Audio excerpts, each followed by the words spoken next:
Hi guys, and welcome back to my channel. Today I'm going to do a bloom focus on the most fragrant orchid in my collection, the Vanda Kolmari. Wait a minute. Is it coloring Stylus Kolmari?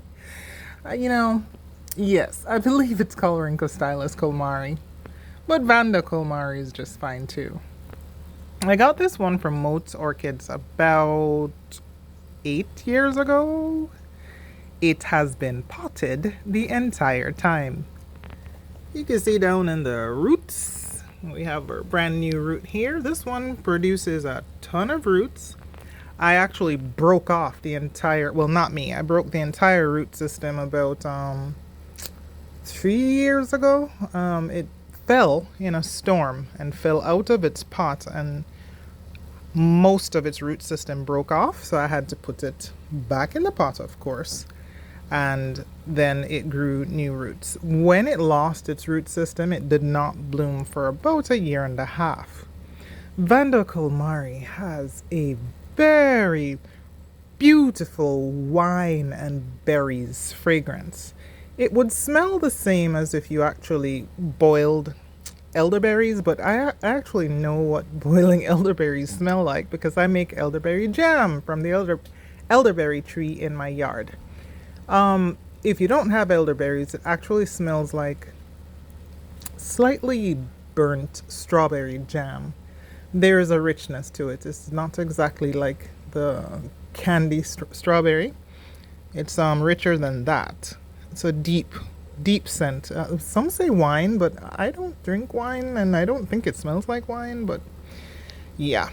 This is not the best blooming because over the last week during the heat wave, our area has a water restriction, so we can only water Tuesdays, Thursdays, and some days I missed the watering, and it went up to like 100 and something. And as a result, I lost the tip of the bloom, the spike. So I lost 1, 2, 3, 4, 5, 6 buds. In addition, this plant actually never blooms for me at this time of year. It always blooms between January and March.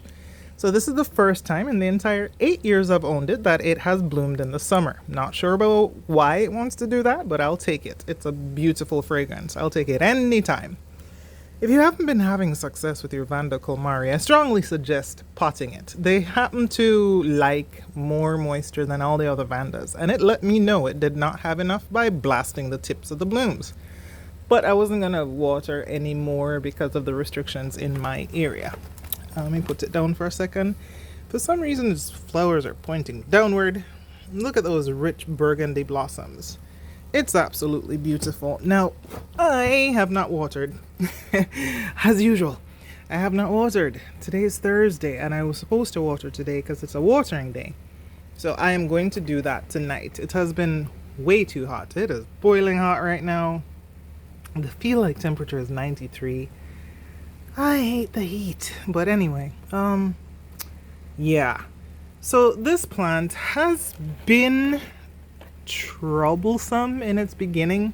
When I had it had a fungal infection which caused it to lose a lot of its bottom leaves. When I first had it, I thought it was gonna die, but it ultimately pulled through and has been fine. So I really appreciate when it wants to give me flowers. Now it is very large. It has a wingspan of about 24 inches right now, maybe 26.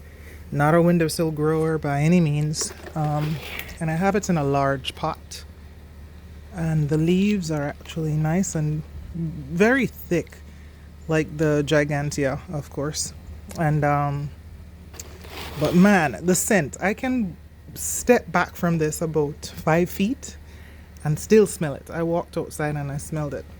And it's not even because of the heat. It will smell like this in winter as well.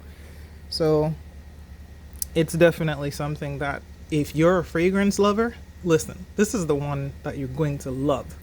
If you haven't grown a Kolmari, I suggest trying it. And if it doesn't bloom for you once it has become larger, because they take a while to bloom, but Gigantea actually blooms when it's on the smaller side, so I don't know why this took forever, but it did have an infection at the start.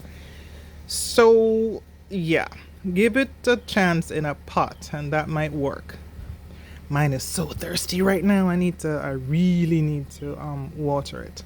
Anyway, this is the most fragrant orchid in my collection. I think the only one that would be more fragrant than it is the Cycnoches varzavicii, and yeah, that one is super fragrant as well.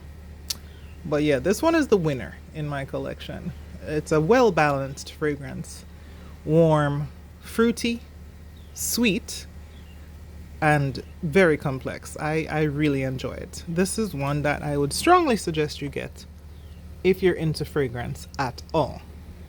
I hope you enjoyed my Vanda Colmari focus. Hi Tiggy! Here's Tigger. Tigger is my 3-year-old Maine Coon. He had to have a bath today because he got trapped. Hi sir. He got trapped. He got a gnat trap stuck on him. He went down in the basement and got a gnat trap stuck on him, which absolutely messed up his fur. So I had to bathe him, and he did not appreciate it. So his fur is messed up now. His mane looks messy. And he's outside drying because he did not want me to do the blow dryer. So whatever, dude. But at least his tail looks great again. So he's still drying out. Bye, Tigger. You don't care? Ow, that's your head. Anyway, guys, if you like this kind of content focused on fragrance and the flowers, consider subscribing to my channel or sharing the video if it is of any interest to any friend of yours. Thank you for watching. I hope you have a wonderful day. Take care. Goodbye.